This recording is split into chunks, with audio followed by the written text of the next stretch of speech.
它有个要领。老子《道德经》里面说：“人法地，地法天，天法道，道法自然。”我们尊重自然，善用自然，爱护自然。从这个角度来讲，研发出来对人体健康保健都应该叫自然医学的。为什么叫中华自然医学呢？什么叫中华？我用曾仕强教授的话，中者就是不偏不倚嘛。中者如果用西方人的话是动态平衡的意思啊。华者五花八门，万变不离其宗。你再怎么变，大千世界各种变化，但是这怎么变，它没有脱离那个自然规律。这个自然规律就是宇宙的法则，也就是中国来讲的道。自然医学文摘的前身是什么？最早是大同中医，我的老师叫陈愁玉。他为什么办这个杂志？他就发现医疗的问题太多，不是现在才有，是现在更严重。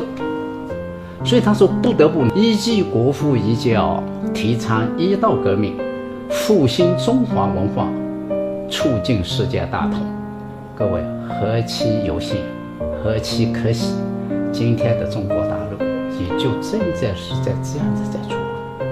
所以这个世界的和平要靠中国的复兴，文化的复兴，中医的复兴，千真万确。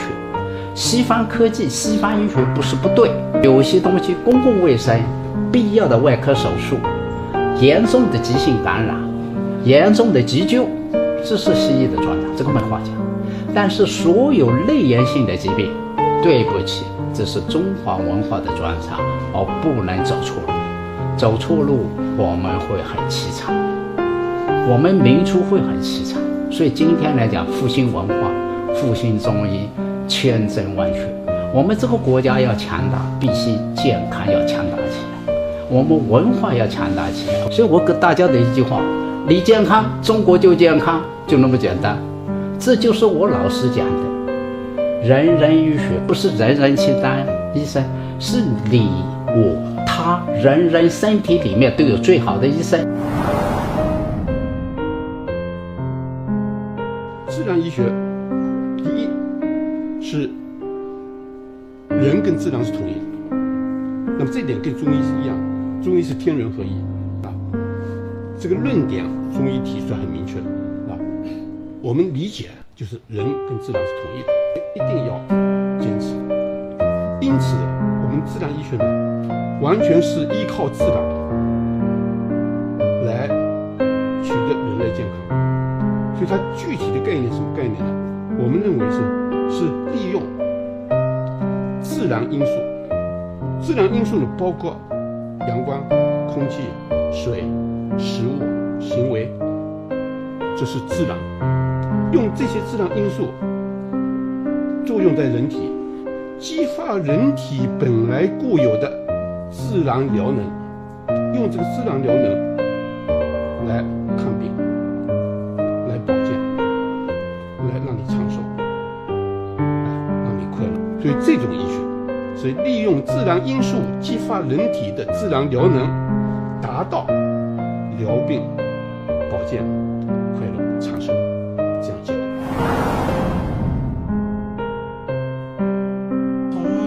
是从大学到硕士到博士，都是在西医体系里面长大的，所以我对西医非常的了解。我一直认为未来一定是自然学的世界，这是我的心愿，一定要靠观念通，靠教育传播出去。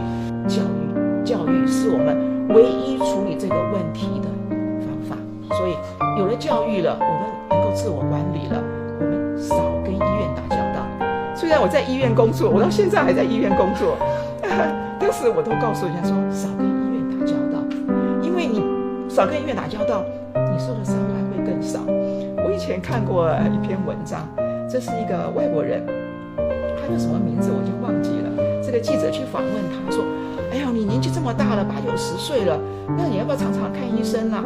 他说：“当然要常常看医生啊，因为医生要活下去啊。”他就说：“那你看了医生之后有没有去拿药呢？”他说：“当然要去拿药啊，因为药师也要活下去啊。”他说：“那你拿了那个药有没有吃啊？”他说：“当然不能吃啊，我也要活下去啊。”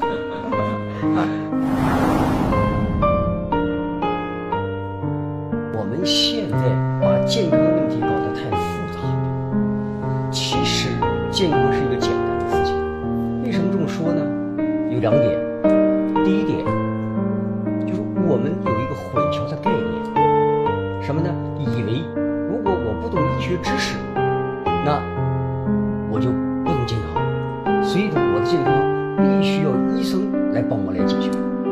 其实这是错误的。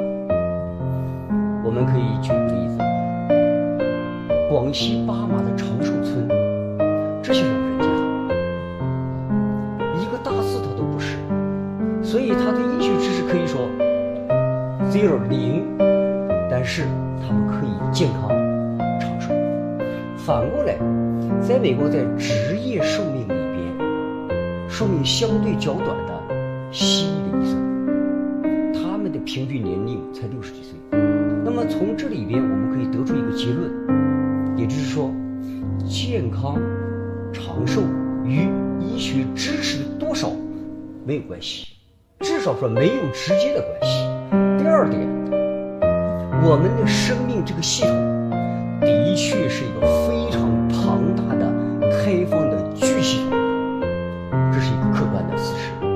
但是与你如何使用这样一个系统，它是两回事，不是一回事。这个身体的复杂性以及它所遵守的这个道，但是大自然的造化不是我们自己的任务，我们自己的任务是如何正确的使用它。这是很简单，如同是设计一部汽车和制造一部汽车很复杂，但是与你如何学习开汽车是两回事。学开车大家都会开，需要你懂得怎么设计汽车吗？需要懂得怎么制造汽车吗？不需要的。同理，我们的身体它再复杂再巨大与你如何正确的使用这是两回事。我们现在把它混为一回事，把生命系统的复杂性和健康长寿的复杂性把它捆绑在一起，这是错。所以我们能够在这两点认识清楚了，那么健康实际是很简单的事。简单到什么程度？就是吃和排，虚与乎，睡眠与思维，就这三件事。成也是他，败也是他。这三件事做好了就是健康，这三件事没做好就是疾病。21世纪我们现在所面临的这样一个大的转变的一个大的趋势的走向，从疾病医学走向健康医学，它必然从3个层面它要进行变革：医学的理论、医学的实践和药学。在医学理论的层面，它必然要走向自然医学，